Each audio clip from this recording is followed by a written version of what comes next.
Bienvenidas a todas. Seguimos entonces con nuestro estudio de Conociendo mi Biblia, según el libro de Génesis, hermanas. No hemos avanzado tantísimo, pero aquí seguimos. Hoy vamos a ir al capítulo 37 de Génesis, así que animo que todas abran su Biblia, busquen sus notas, concordancia, diccionario, lo que sea que necesiten. Vamos a empezar, como le dije anteriormente, de este capítulo hasta literalmente al final, casi todo, excepto por un capítulo, va a ser hablándonos de José. La vida de José, lo que José pasó y así sucesivamente. Entonces, comenzamos el verso 1, capítulo 37, verso 1, dice que habitó Jacob en la tierra donde había morado su padre, en la tierra de Canaán. Todos ya sabemos que esta tierra de Canaán es esta tierra que le pertenecía a los descendientes de Cam, el hijo de Noé. Y que esta tierra Dios había prometido que se la iba a entregar a Abraham y a su descendiente, pero todavía ellos no eran dueños de esta tierra. Es decir, ellos compraban un pedacito y vivían en esa área temporalmente. En el resto de las tierras que vivían era como extranjeros, ¿ok? Pero compraba un pedacito de tierra y esa tierra pues le pertenecía a ellos y a su descendencia. Pues Jacob, al igual que su padre Isaac y al igual que su padre Abraham, vivieron en esta tierra de Canaán. Si ustedes notan hoy que les he puesto muchas imágenes, es porque yo quiero que ustedes visualicen y vayan imaginándose la historia según la van leyendo.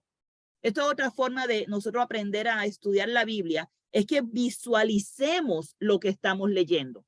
Si solamente nos enfocamos en las letras, se nos va a perder el concepto de la lectura. Si ustedes piensan en la tierra de Canaán, ustedes tienen que pensar en ese mapa, en esas tierras áridas. Recuerden, no piensen en edificios, eran en tiendas que vivían. Y esto le va a ayudar a entrar en la historia y a poder relacionarse mejor con la historia. ¿Okay? Esta es mi forma de yo aprender mejor y de yo enseñarle mejor a mis niños y pues también compartir con ustedes estas cosas que nos han ayudado a mí y a los niños. Entonces, en el verso 2 nos dice que esta es la historia de la familia de Jacob. Mire qué interesante, no sé si usted había notado este versículo, pero dice claramente, esta es la historia de la familia de Jacob. Por eso es que usted no ve otras familias en estas porciones de la Biblia, porque se está basando, como le dije antes, en llevarnos a través de la descendencia que nos va a llevar a Cristo. ¿Ok? Y empieza contándonos de José.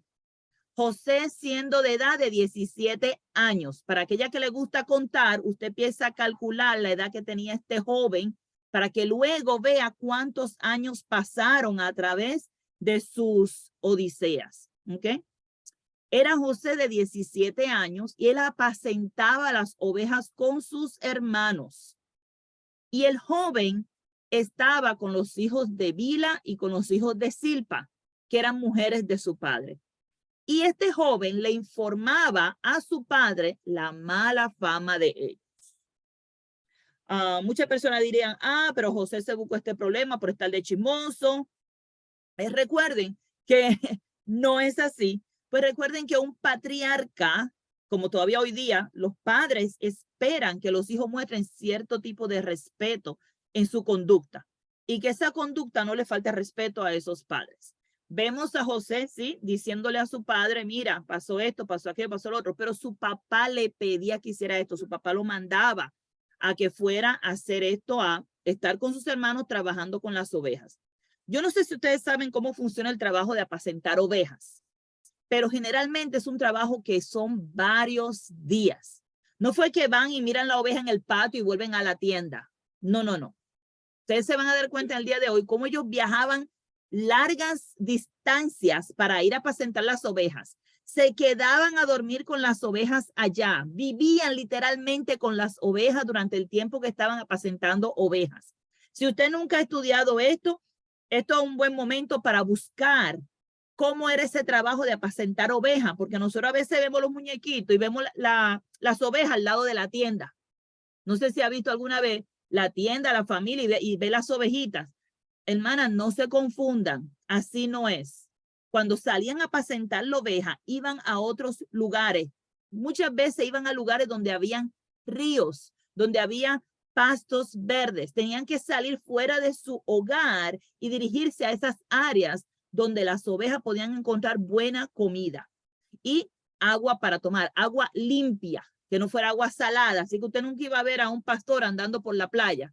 Así que póngase en su cabeza, ok, tiene que ser un río, tiene que ser un lago de agua dulce, tiene que ser un área donde haya agua corriendo para que esté limpia, porque si es un lago estancado donde el agua no se mueve, esa agua sucia las ovejas no se la beben. No sé, yo recuerdo una vez había una chivita en mi casa y esa chivita no quería beber agua del caldero si el caldero estaba sucio. Había que lavar ese caldero todos los días para que ella bebiera agua. Así de quisquillosas son las ovejas y los cabritos, no son como los puercos que comen de cualquier sitio, no, las ovejas hay que llevarlas a aguas limpias y tal vez usted ha escuchado eso en los salmos y usted no entiende por qué, usted piensa solamente que bueno, porque así aprovecha el pastor y bebe agua también, no, es porque las ovejas si no se la beben, si no está limpia no beben agua y esa es la razón por la que tienen que buscar esos lugares de agua limpia. Ahora, entendiendo esto un poquito, ya vemos que este muchacho a sus 17 años estaba trabajando fuertemente. Yo sé que en la historia, en las películas, siempre lo ven como este niño mimado en la casa, este niño que no hace nada, que está sentadito al lado de su papá porque su papá lo cuida mucho. No es así. Miren lo que dice el verso 3. Dice, y amaba Israel a José más que a todos sus hijos, porque lo había tenido en su vejez y le hizo una túnica de diversos colores. El que él amara más a José no quiere decir que José no trabajaba, ¿ok? Lo que quiere decir es que su papá tenía una relación diferente con él. Su papá lo amaba más porque era hijo de esa mujer que era la que él más amaba, que era Raquel. Cuando ustedes ven esta relación, sabemos que es una relación que hace daño a la familia. En ningún momento vamos a apoyar esto de favorecer a un hijo más que a otros. Eso no tiene, no debe ser así. Y vemos el mismo problema con Isaac. Así que yo entiendo que Jacob aprendió eso de su papá. Isaac y Rebeca tenían la misma situación donde favorecían a un hijo o al otro. Y lo que trajeron fue enemistad entre sus hijos. Así que no nos es de extrañar que ahora también haya enemistad entre estos hijos cuando vemos que el papá tiene este amor más por José que por sus otros hermanos. Tiene favoritismo dándole regalos especiales a él que no se lo da al otro. Yo siempre digo alerta con esto, que no cometamos los mismos errores. Cuando hablamos de que Israel amaba más a José, ¿cómo Dios ve eso? Vamos a ver hoy día cómo eso, nosotros vemos eso y vamos a ver lo que Dios dice acerca de eso. Aquí le traigo varias escrituras donde vemos que Dios, Romanos 2:11, no hace acepción de personas. ¿Ok? En Dios no hay acepción de personas. Y Pablo se enfrenta a Pedro. En Gálatas 2:11 dice, pero cuando Pedro vino a Antioquía, le resistí cara a cara, porque era de condenar lo que él hacía. Pues antes que viniese algunos de parte de Jacobo, él comía con los gentiles, pero después que vinieron se retraía y se apartaba porque tenía miedo de los de la circuncisión. Y en su simulación participaban también los otros judíos, de tal manera que aún Bernabé fue también arrastrado por la hipocresía de ellos. Pero cuando vi que no andaba rectamente, aquí está lo que es cuando tú haces acepción entre una persona y otra, entre un hijo y otro, entre un hermano y otro hermano en la iglesia, una hermana y otra hermana. Esta acepción lo que hace, eso es lo que dice la Biblia, es que no andan rectamente conforme a la verdad del evangelio. Wow. Cuando nosotros hacemos favoritismo entre nuestros hermanos, hacemos favoritismo con nuestros hijos, no estamos andando rectamente conforme a la verdad del evangelio.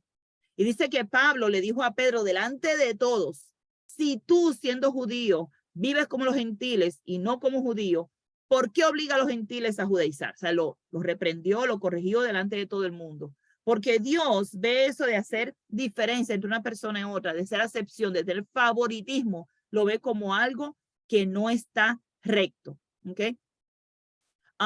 ¿Qué causa este favoritismo? Pues los versos más adelante nos van a decir, miren el capítulo 37, verso 4. ¿Qué cosas causa este favoritismo? Dice que viendo sus hermanos, que su padre lo amaba más que a todos sus hermanos, le aborrecían y no podían hablarle pacíficamente. Está creando un rencor entre sus hermanos, está creando ira. Ya ni siquiera pueden tratarlo pacíficamente a causa de que su papá lo ama a él más que a todos los demás. Wow, eso da pena. Y yo sé que esto estaba pasando en la familia de Jacob. Y yo quiero que ustedes piensen en la familia de Jacob como ese Israel que se va a formar más adelante, que es el pueblo de Dios. Y cómo esto se puede comparar con la iglesia, que no vaya a estar pasando lo mismo en la iglesia, donde un hermano le hable con rudeza a otro hermano porque hay favoritismo, porque a uno lo trata mejor que a otro, porque a uno le dan la mejor silla y a otro no se la dan. Si usted si a usted se le ocurre darle un regalito a un hermano, hermana, tenga cuidado que usted no vaya y cree una división en la iglesia. Asegúrese de darle un regalo a todo el mundo para que todo el mundo se sienta igual amado. ¿Ok?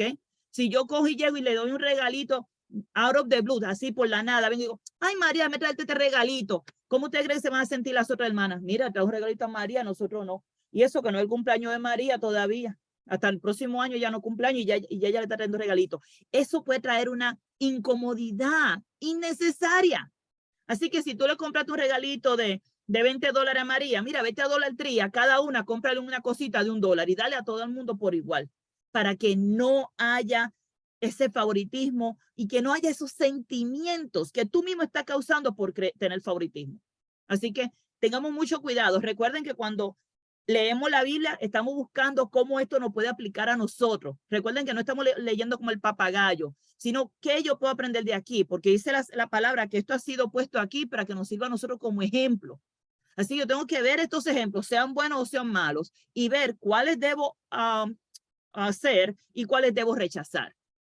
Ahora, dice que los hermanos le aborrecían. Hermano, eso va más allá de odiar. Eso es una ira, un enojo que tenían contra su hermano. Y ni siquiera podían hablarle pacíficamente.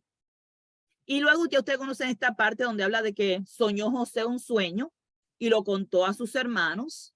Y ellos llegaron a aborrecerle más todavía cuando él vino a contarle esos sueños. Y él le dijo, miren, oigan ahora este sueño que yo he soñado.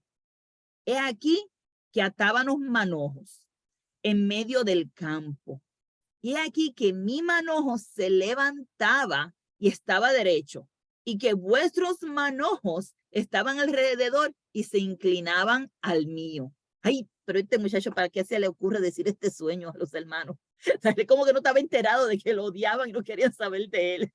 Muchacho, cállate. Pero él estaba trayendo una profecía que más adelante la vamos a ver cuando se cumpla. No la vamos a ver hoy, pero más adelante vamos a ver esta profecía cumpliéndose en la vida de José. Dios estaba trayendo un mensaje a través de este sueño, pero ellos no lo sabían, ellos no entendían que esto era de parte de Dios que venía. Entonces, le respondieron sus hermanos, ¿reinarás tú sobre nosotros? ¿O señorearás sobre nosotros? Y ahora le aborrecieron aún más a causa de sus sueños y a causa de sus palabras. Era como que, ay, pero ahora sí que te cojo y te saco la tripa. O sea, tenían un coraje con este muchacho terrible. Y luego soñó un otro sueño y le contó a sus hermanos diciéndole, y ustedes dirán, ¿por qué él estaba todo el tiempo contando los sueños a los hermanos? Pues porque él estaba con sus hermanos por allá, cuidando de las ovejas. Él no estaba tal vez en casa. Y cuando él luego cuenta el sueño a su papá, ya eso cuando vuelven a casa, ¿ok? Dice, soñó un otro sueño y lo contó a sus hermanos diciéndole, he aquí que he soñado otro sueño. He aquí que el sol y la luna y 11 estrellas se inclinaban a mí. Ay, mamá. Y lo contó a su padre y a sus hermanos. Y su padre le reprendió y le dijo, ¿qué sueño es eso que soñaste? Oye, a ver si tú tienes control sobre los sueños. ¿Qué sueño es eso que tú soñaste? ¿Acaso vendremos yo y tu madre y tus hermanos a postrarnos en tierra ante ti? Y esta es otra profecía que vamos a verla cumplida más adelante, no ahora, pero el Señor estaba hablando dentro de las circunstancias y de las cosas que se habían creado ya, el Señor iba a usar estos procesos para hacer su voluntad. ¿Ok? También eso lo vamos a ver más adelante. Y dentro de este sueño, él decía que ahora también tu madre y yo vamos a tener que arrodillarnos, postrarnos en tierra. Ustedes saben esta expresión de postrarnos en tierra, es decir, te pones completamente en tierra y tu frente tiene que estar tocando la tierra. Eso es lo que es postrarse en tierra ante una persona. Así que sus hermanos le tenían envidia, mas su padre meditaba en él. Este asunto de la envidia, Gálatas 5, 19 al 21, nos dice, y manifiestas son las obras de la carne, que son adulterio, fornicación, inmundicia, lascivia, idolatría, hechicería, enemistades, pleitos. Y esa la llevé rapidito porque quiero llevarlo a esta. Celos, iras, contienda, disensión, herejía, envidias, homicidio, borrachero, orgía y cosas semejantes a esta, acerca de las cuales os amonesto, como ya lo he dicho antes, que los que practican tales cosas no heredarán el reino de Dios. Estos hombres tenían envidia contra su hermano.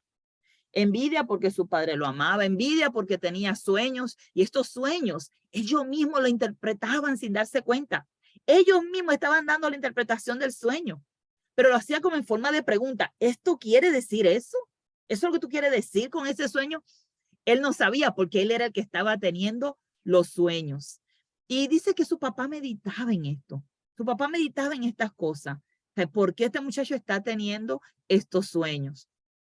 El Señor ve esto de la envidia, de los celos, de los pleitos, de estas iras que tenían estos hermanos, estas enemistades que tenían con sus hermanos, como obras de la carne. Mucho cuidado que nosotros no caigamos en eso, que nosotros no caigamos en practicar estas cosas, porque entonces no heredaríamos el reino de Dios. Le traje aquí, en el verso 12, le traje un mapa, porque yo quiero que ustedes vean la distancia que este muchacho tenía que caminar para ir a trabajar con sus hermanos. El verso 12 dice que después fueron sus hermanos a apacentar las ovejas de su padre en Siquén. Miren el mapa, esta área aquí donde dice Hebrón es donde ellos vivían, ¿ok? Y ellos tenían que ir hasta Siquén, ¿ok? A apacentar las ovejas de su padre. Si ustedes observan, esto que era Betel, más adelante vino a ser Jerusalén. Si ustedes miran, es una distancia larga, es un área montañosa. Y ellos iban hasta esta región para ir a apacentar las ovejas. Y entonces le dijo Israel, es decir, Jacob o Israel, es lo mismo, se pueden usar un nombre o el otro, le dijo a José, tus hermanos apacientan las ovejas en Siquén. Ven y te enviaré a ellos. Y él le respondió, heme aquí.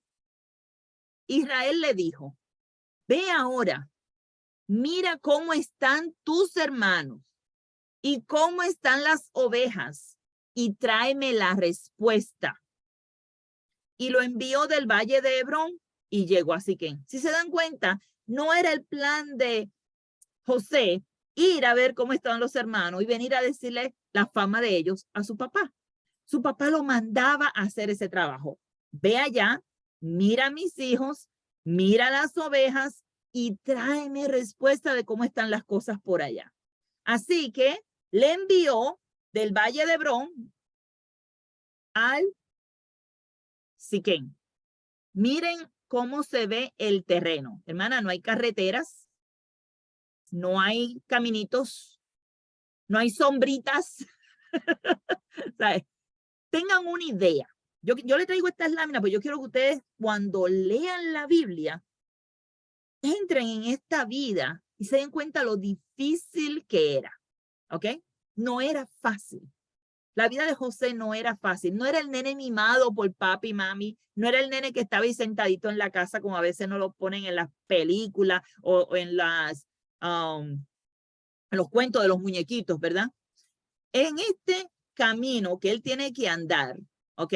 Todo este camino que él tiene que andar, desde Hebrón, que es donde ellos viven, hasta Siquén. Una distancia, si ustedes ven aquí la escala, estamos hablando de fácilmente 40 millas. Observen la escala porque en el mapa se ve poquito, pero es mucho, hermana. Miren la escala. Esto desde aquí hasta aquí son unas 20 millas. Si usted pone esta escala aquí en este mapa, estamos hablando fácilmente de más de 40 millas. ¿Ok? Caminando en esos montes para llegar hasta allí. No quiero que vean a José como este muchachito enclenque que no sirve para nada y que no sabe hacer nada. Era un hijo obediente a su padre y aún este tax tan difícil que si a mí me dicen que vaya a caminar 40 millas o más para ir a ver las ovejas, yo no sé si yo llegaría. No sé si decidiera decir que sí. Pero él dijo, sí, papá, yo voy y lo hago. ¿Ok? Ahora, dice que en el camino, cuando él iba en este camino, el capítulo 15, lo halló un hombre andando él errante por el campo. Él andaba por allí y estaba medio perdido. Y le preguntó a aquel hombre diciendo, ¿qué buscas? Y José le respondió, busco a mis hermanos. Te ruego que me muestres dónde están apacentando. Y aquel hombre respondió, ya se han ido de aquí. Y yo les oí decir, vamos a Dotán. Entonces José fue tras de sus hermanos y los halló en Dotán.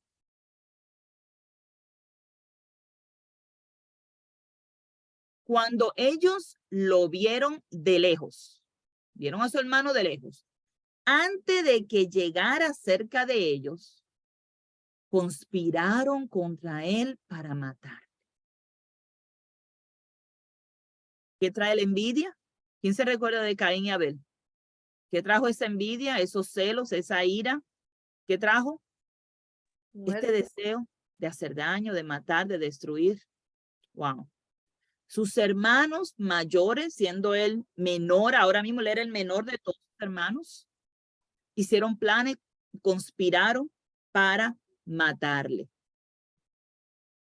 Y dijeron el uno al otro, he aquí viene el soñador. Yo le dije que no le dijera los sueños, yo se lo dije. He aquí viene el soñador, dicen ellos. Ahora pues vení y matémosle y echémosle en una cisterna y diremos, alguna mala bestia lo devoró y veremos qué será de sus sueños. Hermano, yo no sé si ustedes ven lo que está pasando, pero ustedes saben lo que es hermanos planificando para hacerle daño a su hermano. Planificándolo, vamos, o sea, en leyes le llaman premeditación y alevosía a esto, donde premeditadamente están planificando un crimen para hacerle daño a alguien. Y no cualquier persona, sino su hermano. Yo no sé si ustedes recuerdan anteriormente cuando pasó lo de Dina, cómo ellos fueron tras aquel pueblo a causa de la deshonra de Dina. Y cómo fueron dos de estos hermanos a destruir allí y todos los demás fueron a saquear en aquel lugar. ¿Ok? Estos eran hombres sanguinarios, no eran hombres de paz, no eran hombres que buscaban el bien del otro. No veo eso. Por eso cuando miraban allí, esto es un asunto de justicia, un asunto de venganza. Vimos que era un asunto de venganza, no era justicia. Porque si ellos querían hacer justicia, hubiesen hecho solamente contra el príncipe de aquella nación, no contra el pueblo completo. Pero vemos que eran hombres de guerra, de mal, al punto de planificar maldad contra su propio hermano. O sea, son cosas que uno dice, ¿cómo es posible? Si no es que el enemigo está trabajando en los corazones de estas personas, porque es la única forma de poder explicar cómo algo así puede suceder. Y planificando la mentira que van a decir, planificando dónde lo van a tirar, planificando, tú sabes, el mal y qué vamos a hacer después para mantener la mentira, el engaño, diciendo que alguna mala bestia lo devoró, porque era algo que podía pasar, es cierto. En esos campos, montes, habían bestias que venían y mataban las ovejas y mataban a los pastores también. Eso era un riesgo que ellos tenían. Por eso no se podía ir una persona sola. Sin embargo, este muchacho estaba yendo solo para ir a ver a sus hermanos y traerle información a su papá. Estos tiempos de apacentar tardaban meses, No era 2 o 3 días, pasaban meses apacentando las ovejas, cuidando de ellas y luego entonces regresaban otra vez pasado este tiempo. Ahora, el verso 21 dice, cuando Rubén oyó esto, lo libró de su mano y dijo, no, no lo matemos. Y les dijo Rubén, no derrames sangre, échenlo en una cisterna que está en el desierto y no pongas mano en él, por librarlo así de sus manos para hacerlo volver a su padre. Esto era el plan de Rubén. Vemos que Rubén, recuerden que siendo de estos primogénitos, se supone que él, siendo el mayor, estuviera cuidando de sus hermanos, ¿verdad? Y dice que el plan de él era, vamos a echarlo en la cisterna y luego coger al muchacho y llevarlo de vuelta a su padre. Eso era el plan que tenía Rubén. Y sucedió, pues, que cuando llegó José finalmente a sus hermanos, ellos quitaron a José su túnica, la túnica de colores que tenía sobre sí. Y yo no sé si usted alguna vez ha visto esto, pero lo hacen como que bien sencillo. Y me llamó la atención esta lámina porque tú ves la pelea, como que la ira, el enojo. O sea, tú no ves esto como que bien cordial de nada más quitarle la camisilla, sino que fue tratando de hacerle daño. No sé si ustedes pueden entrar en esta historia y darse cuenta de lo que está pasando, que no fue una experiencia agradable para nada, o sea, para este joven. Y menos todo este daño viniendo de sus propios hermanos. Luego le tiraron en una cisterna, lo tomaron y lo tiraron en una cisterna, pero la cisterna estaba vacía y no había en ella agua. Yo le había hablado de estos pozos que ellos creaban para sacar agua.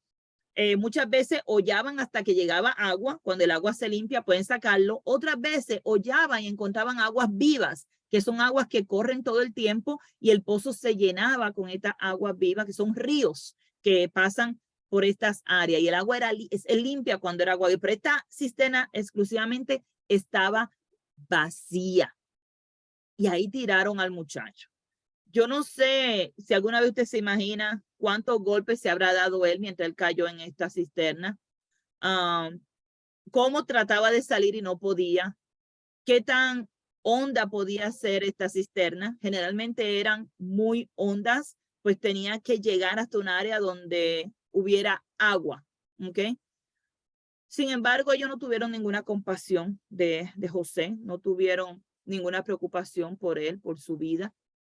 Si ellos decidían dejar a José en esa cisterna, José iba a morir de hambre, de sed, deshidratado. Recuerden que estamos en una área que tienden a ser o muy calientes o muy frías las temperaturas.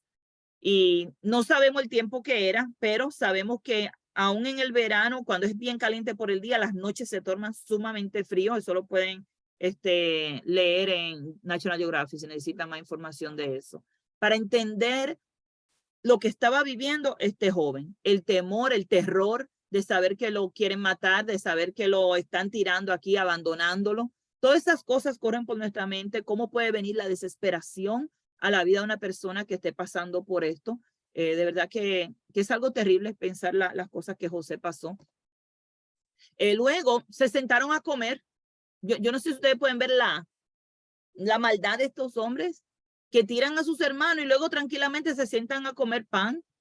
Vamos a comer ahora como si matamos un pollo. O sea, cogemos un pollo, lo tiramos en la cisterna y vamos ahora a sentarnos a comer. Así yo lo veo a ellos actuando.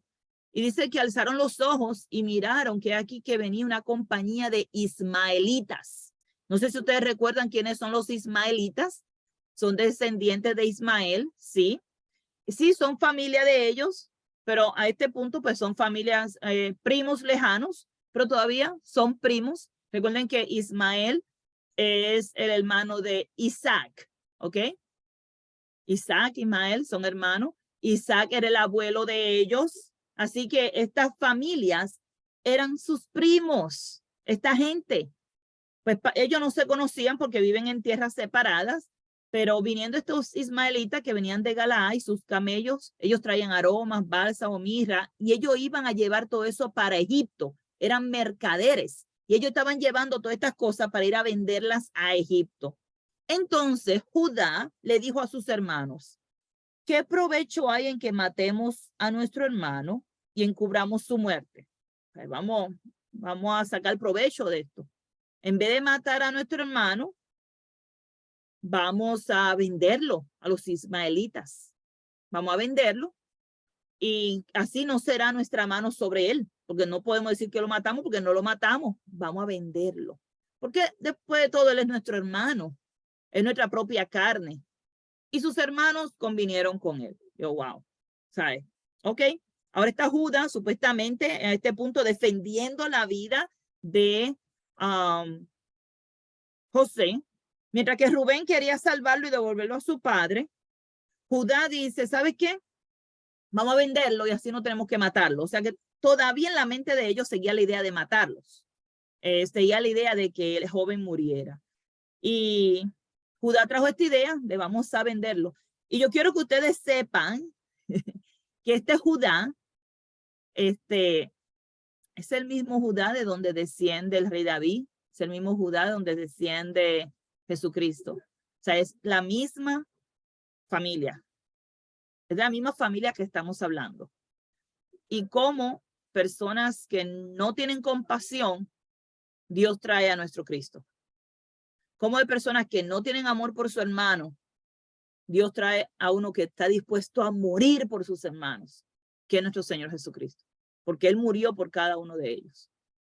Así que con esto convinieron, estuvieron todos de acuerdo en vamos a soltar a vender al muchacho y así de esta forma también sacamos provecho, podemos tener dinero.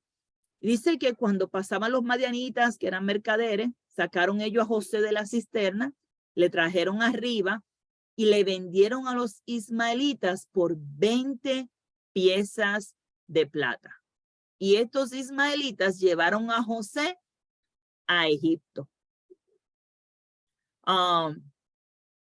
Una venta aquí, esta es la primera venta que se le hace a José. Recuerden que los ismaelitas están llevando mercancía a Egipto. ¿Okay? Así que la primera venta que tenemos es con los ismaelitas. No sé si ustedes alguna vez habían pensado que José realmente había sido vendido 2 veces. No una vez, pero 2 veces fue vendido.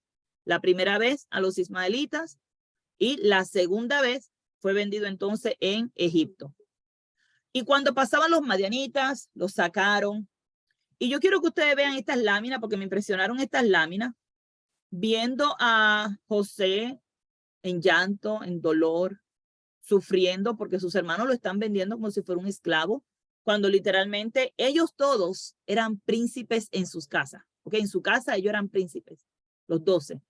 Y ser vendido como si fuera un esclavo, y él sabe lo que es un esclavo porque en su casa habían esclavos. De verdad que es una tristeza, pero también mirar cómo de un alto grado de ser un príncipe en su casa, viene ahora a ser vendido como esclavo, cómo lo rebajaron, como si fuera un objeto, porque esa era la forma en que vendían los esclavos. Y luego, pues, sometido a esa nueva realidad. ¿Okay? Eso es lo que veo en esta lámina, sometido a esa nueva realidad de que, wow, soy un esclavo ahora. Ya no estoy con mi familia, ya estoy entre extraños y ahora me están llevando a una tierra extraña también. Rubén, ¿se acuerdan que el plan de Rubén era métalo en la cisterna y luego yo lo saco y se lo llevo a su padre, pero eso él no se lo dijo a sus hermanos, pero ese era el plan de él. Pues Rubén volvió a la cisterna y no halló a José adentro. Entonces rasgó sus vestidos y volvió a sus hermanos y le dijo, el joven no parece, o sea, no está ahí. Y yo, ¿a dónde iré yo? Y usted dice, ¿por qué él está diciendo esto? Pues su papá le va a reclamar a él porque él es el mayor, él es el primogénito. Supone que él esté cuidando de todos los hermanos. Y él dice, si él no aparece, ¿a dónde iré yo? ¿Qué yo voy a hacer? Vemos aquí un hombre que está preocupado de cómo va a responder ante su padre con esta pérdida. Vemos a Rubén en una situación de que no quiero problemas con mis otros hermanos, por eso voy a meter al muchacho en la cisterna, luego lo devuelvo a papá, pero ahora resulta que el muchacho no aparece. El muchacho no está. ¿Dónde iré yo? ¿En qué lío estoy metido ahora? Porque él tenía que responder ante su padre. Entonces tomaron ellos la túnica de José y degollaron un cabrito de las cabras y tiñeron la túnica con la sangre. Yo, wow, qué horrible, qué corazón. Ellos saben lo que hicieron, planearon la mentira, planearon cómo engañar a su papá, porque ellos saben que ellos tienen que responder ante su papá. Pues la forma más fácil es decir, mira, los devoró un animal. Teñieron la túnica con la sangre y enviaron la túnica de colores y la trajeron a su padre. Y le dijeron, esto hemos hallado. Y el premio a mejor actores va a los hermanos de José. Todos ellos tristes, llorando, sabiendo que era todo. Miren qué buenos actores son. Aquí te traemos, esto fue lo que hallamos. Reconoce ahora si es la túnica de tu hijo o no. De verdad que se llevaron el premio ellos por la actuación que hicieron. Que el papá le creyó y el papá reconoció obviamente que dijo que sí, que esa túnica era la túnica de su hijo. Alguna mala bestia lo devoró. José ha sido despedazado. Y ellos, sí, eso es lo que parece. Ya. Wow, qué corazón tan duro, qué tristeza, ¿verdad? Qué tristeza que un pueblo que Dios escogió, esta familia Dios la escogió para ser un pueblo escogido. Y desde ya, antes de que fuera una nación, ya tenían su corazón duro. Más adelante van a ver cómo Jesús dice, como Dios dice, esto es una nación de dura cerviz, que no se arrepiente, un pueblo malo, malo. Así dice el Señor del pueblo de Israel. Y aquí vemos los inicios de este pueblo malo que no tenía temor de Dios. No tenía temor de Dios. Mentían, engañaban, si tenían que matar, mataban, lo que tuvieran que hacer lo hacían para salirse con las suyas. Sin embargo, Dios le había hecho una promesa a Abraham. Dios le hizo una promesa a Abraham y Dios va a cumplir su promesa. Aún cuando el pueblo de Israel sea desobediente, aun cuando la familia de Jacob haya sido una familia desobediente, mala y sin misericordia. Entonces, Jacob rasgó sus vestidos y puso cilicio sobre sus lomos y guardó luto por su hijo muchos días. Wow. Algo de interesante de cuando se guarda luto no es como se guarda hoy día. Hoy día la gente guarda luto poniéndose ropa negra. La forma que se guardaba luto era poniéndose ropa de saco y cogiendo cenizas y poniéndolo sobre su cabeza. Algunas personas se raspaban la cabeza, se raspaban los pelos, se ponían las cenizas, se ponían la ropa de saco y era la forma de guardar luto, de decir estoy en dolor, estoy en sufrimiento. En cierta forma ellos afligían la carne para mostrar que estaban en dolor, ¿okay? Para que todo el mundo supiera el sufrimiento que tenían. Otra forma fue lo que hizo Rubén de rasgar su vestido, indicando tengo un dolor, tengo un sufrimiento, algo me tiene mal. No hagamos eso hoy día, no tenemos que rasgar la ropa, pero el Señor está buscando así que rasguemos nuestros corazones. Si Él quiere que nosotros rompamos esas caretas que nos ponemos a veces y que sí abramos nuestro corazón a Él en humillación. Es una señal de humillación, de estoy en dolor, de estoy en sufrimiento. Es una señal donde ellos decían en cierta forma, el Señor no está conmigo, me ha dejado. Estoy con tanto dolor que estoy solo, no tengo a nadie. Era una forma. Entonces ellos iban en humillación, se tiraban al piso a orarle a Dios, que Dios lo lo ayudara a sanar, ¿no? Que lo ayudara a restaurarse. Así que cuando vemos que todos sus hijos se levantaron y sus hijas, cuando hablamos de sus hijos y sus hijas, recuerden que él tenía una hija, pero muchas veces se están refiriendo también a los nietos, ¿ok? A veces también cuando hablan de hijos e hijas se refiere también a nietos que tenían ellos, porque ya estos hombres, los hermanos de José eran adultos, ya estaban casados, tenían familias, ¿ok?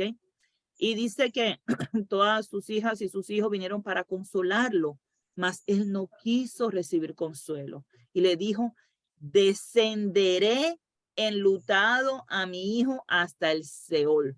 Cuando habla de que él lo tuvo luto por muchos días, está hablando de que él todos los días de su vida iba a estar en luto. ¿Ok? Él iba a estar llorando, sufriendo por la muerte de su hijo. Por eso dice, estaré enlutado a mi hijo hasta el Seol. Y más adelante vamos a ver que ciertamente él seguía con ese dolor y esa tristeza, y eso lo vamos a ver en capítulo más adelante. Dice que los madianitas, venimos ahora a la segunda venta, los madianitas vendieron a José en Egipto a Potifar. Potifar era el oficial de Faraón, el capitán de la guardia. Estamos hablando de un hombre que era un soldado. Casi siempre cuando ustedes ven los muñequitos de Potifar, lo ponen como si fuera este hombre gordo, panzón. No, era el capitán de la guardia, era un soldado, era un oficial del capitán de la guardia de Faraón. Y este Potifar compra a este joven esclavo para que venga a trabajar en su casa. Y los madianitas, al venderlo, yo quiero que ustedes vean cómo, yo sé que esto tal vez lo hemos visto cuando se habla de la esclavitud, de cómo vendían los esclavos en los tiempos de los 1800. Sin embargo, esta misma forma se veía desde antes, donde se miraba que tuviera buenos dientes, que se viera bien, ver qué idiomas hablaban, si algunos, si sabía leer, si sabía escribir, todas estas cosas. Y eso dependía del valor que pagaban por un esclavo. Un esclavo que no sabe leer, que no sabe escribir, vale menos que un esclavo que sabe leer y escribir. Yo creo que eso todavía hasta el sol de hoy, aunque dicen que no hay esclavitud. Pero ahí le vamos. Cuando tú tienes que estar 8 horas esclavo en un trabajo, créeme que eso es igual que esclavitud, porque si te vas, te botan. Si te vas antes de tiempo. Así que cuando miramos a José y nos damos cuenta todo lo que él pasó, todo lo que él sufrió, tal vez ahora lo miramos con otros ojos. Ya no lo vemos como esa historia para niños. Yo no quiero que vean esto como una historia para niños. Esto es una historia trágica para niños. Esto es lo mismo que leerle a los niños una historia de estas, de los griegos que tienen estas historias que son todo, que termina todo el mundo muerto. Se me olvidó el nombre ahora, pero usted sabe lo que le estoy diciendo, ¿verdad? Cuando ustedes le cuentan esta historia a los niños, siempre nosotros se la contamos de forma que no se vea tan dura, que no se vea tan fuerte.